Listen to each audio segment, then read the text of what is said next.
नमस्कार, मैं हूं आपके साथ मयंक। तो इजराइल का वैक्यूम बम वर्सेस ईरान का केमिकल बम। देखिए, आपने इस शब्द का बहुत ज़्यादा इस्तेमाल सुना होगा पिछले कुछ दिनों में, और इसकी चर्चा भी बहुत हुई कि इजराइल ने एक वैक्यूम बम बना लिया है, भाप बम, जिसका इस्तेमाल उसने जो है गज़ा में किया है। और इसकी बहुत ज़्यादा चर्चा रही। मेरे कई दर्शकों ने मुझसे पूछा कि मयंक जी, ये इजराइल का जो वैक्यूम बम है, जो भाप बना देता है और बॉडीज भी गायब हो जाती है, कुछ नहीं मिलता, इसके बारे में बताइए। और क्या ईरान के पास इसका तोड़ मौजूद है?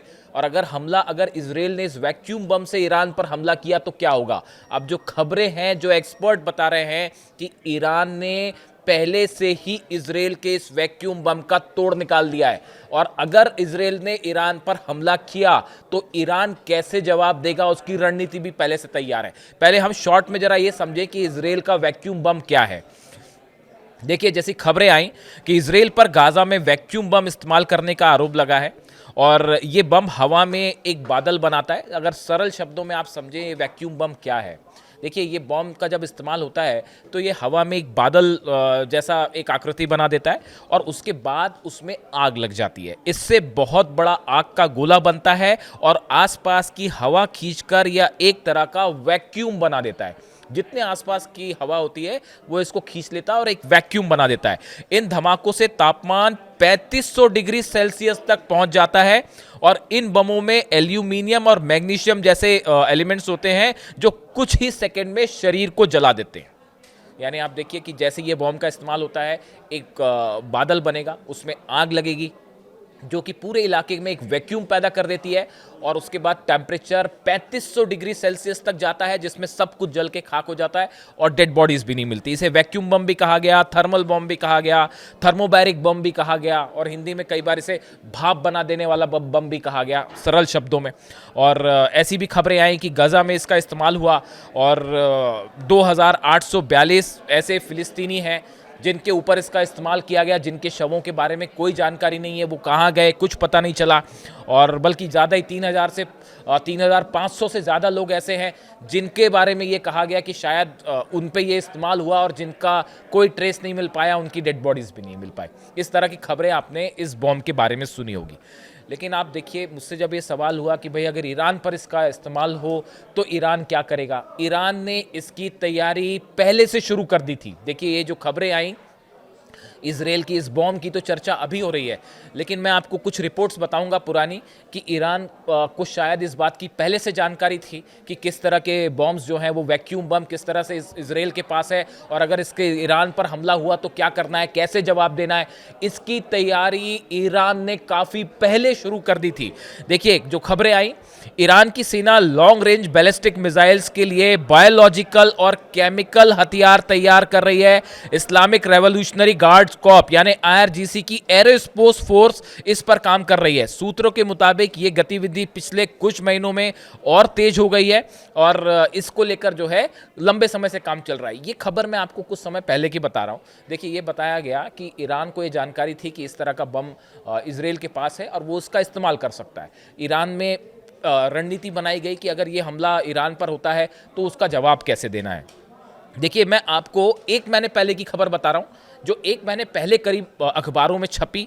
Tensions rise in Middle East as Iran reportedly accelerates development of chemical and biological warheads for long range ballistic missiles. Iran ने अपनी जो बैलिस्टिक मिसाइल्स हैं, फतेह टू, खुर्रम शहर 4, सेजिल, ऐसी मिसाइल्स के लिए बायोलॉजिकल और केमिकल वेपन्स वाले बॉम्ब बना रखे हैं, जिनको आप सरल शब्दों में जहरीले बम भी कह सकते हैं। और ये मिसाइल्स के ऊपर लगा दिए जाते हैं, और अगर वो उनसे हमला हुआ तो इससे एक बड़ा नुकसान हो सकता है इजराइल में। और केमिकल वेपन्स आप समझ ही सकते हैं कि इनका इम्पैक्ट बहुत बड़े इलाके में होता है। इनसे जहरीली गैसेस रिलीज हो सकती हैं, इसमें बायोलॉजिकल वॉरफेयर की एक नई शुरुआत हो सकती है, और बायोलॉजिकल वेपन भी बेहद खतरनाक माने जाते हैं। यानी जितना खतरनाक इजराइल का वैक्यूम बम है, उतना ही खतरनाक ईरान का ये केमिकल और बायोलॉजिकल वॉरहेड है जो मिसाइल्स के ऊपर लग सकता है। यानी कि इजराइल के इस वैक्यूम बम का तोड़ ईरान ने पहले से ही खोज रखा था। देखिए, ये मैंने आपको जो खबर बताई अभी पढ़ के, ये करीब 1 महीने पहले की थी। अब मैं आपको करीब 2 महीने पहले की खबर और बताता हूं। ये कुछ डिफेंस मैगजीन्स में इस तरह की खबरें चल रही थी कि Iran IRGC is developing biological and chemical warheads for countries long range ballistic missiles informed by military sources. Iran के मिलिट्री सोर्सेस से कुछ मैगजीन्स ने ये खबर, जो डिफेंस मैगजीन्स होती हैं, देखिए खबरें 2 तरह की होती हैं। एक खबरें वो होती हैं जो आप अखबारों में पढ़ते हैं, टीवी चैनल्स में देखते हैं, जो सामने आती है। कुछ खबरें ऐसी होती हैं जो डिफेंस में डील करती हैं, जो मैगजीन्स, जो जिसमें एक्सपर्ट्स आर्टिकल्स लिखते हैं, जो रिसर्च कर रहे होते हैं उस टॉपिक पे, वो इस तरह के दावे करते हैं। ऐसे ही एक मैगजीन में एक खबर छपी जिसमें ये कहा गया था, करीब 2 महीने पहले की ये बात है। यानी आप देखिए, ईरान पहले से जानता था कि इजराइल जो है वो कोई इस तरह के बॉम्ब का इस्तेमाल कर सकता है, या आजकल इस तरह की जानकारियां ज़्यादा छुपाई नहीं जाती। ये एक ऐसा ज़माना है जिसमें आप देखें बहुत सारी चीज़ें ऐसी हैं इजराइल की जिसका एक्सेस ईरान के पास है। जासूस भी होते हैं, और आजकल IT और कंप्यूटर से जुड़े, सॉफ्टवेयर से जुड़े तमाम तकनीक हैं जो हैक हो जाती हैं, जिनकी जानकारी पहले से ले ली जाती है। और ये एक ज़बरदस्त साइबर वॉर ईरान और इजराइल के बीच में कई समय से चल रहा है। और 12 दिन की जंग के बाद देखिए कितनी तेजी के साथ ईरान ने अपने गढ़ को मजबूत करना शुरू कर दिया था। ये इसी का एग्जाम्पल है। देखिए, आप देखें 12 दिन की जंग में बड़ा नुकसान हुआ ईरान को, इसमें कोई शक नहीं है। काफ़ी सारे कमांडर्स भी, उनकी शहादत हुई और कई नुकसान हुए। लेकिन ईरान ने नेक्स्ट डे से ही अपना ये काम करना शुरू कर दिया था कि हम कहाँ कहाँ कमज़ोर हैं उसको मजबूत किया जाए। उसके बारे में मैं कई बार बता चुका हूँ। डिफेंस सिस्टम्स आ गए, फाइटर जेट्स आ गए हैं, नई मिसाइल्स बननी शुरू हो गई हैं। और अब ये जो नई चीज़ सामने आई है कि बायोलॉजिकल और केमिकल वॉरहेड्स ये भी तैयार है। अगर इस वैक्यूम बम जैसी किसी चीज़ का इस्तेमाल इजराइल करता है तो उसका नतीजा होगा फतेह 2 और खुर्रम शहर 4 पर ये बायोलॉजिकल और केमिकल वेपन्स तेल अवीव पर फायर किए जा सकते हैं, हाइफा पे फायर किए जा सकते हैं। और मिसाइल्स को रोकना आपको पता ही है, 12 दिन की जंग में किस तरह से मिसाइल्स गिरी थी इजराइल में। यानी अगर इस बम का इस्तेमाल, देखिए ये सवाल मेरे से बार बार हुआ पिछले कई दिनों में कि ये वैक्यूम बम की बड़ी चर्चा है, गजा में इससे बड़ा अटैक हुआ, कई सारे लोग जो है उनके बारे में कुछ पता ही नहीं चल पाया, क्या इसका ईरान में इस्तेमाल हो जाएगा? तो अगर ईरान में इस्तेमाल हो जाएगा तो ईरान भी हाथ पे हाथ धरा नहीं बैठा रहेगा, वो उसका जवाब देगा। देखिए, बायोलॉजिकल वेपन और केमिकल वेपन ऐसी चीज़ है जिसके बारे में कोई कंट्री कभी कुछ नहीं बोलती।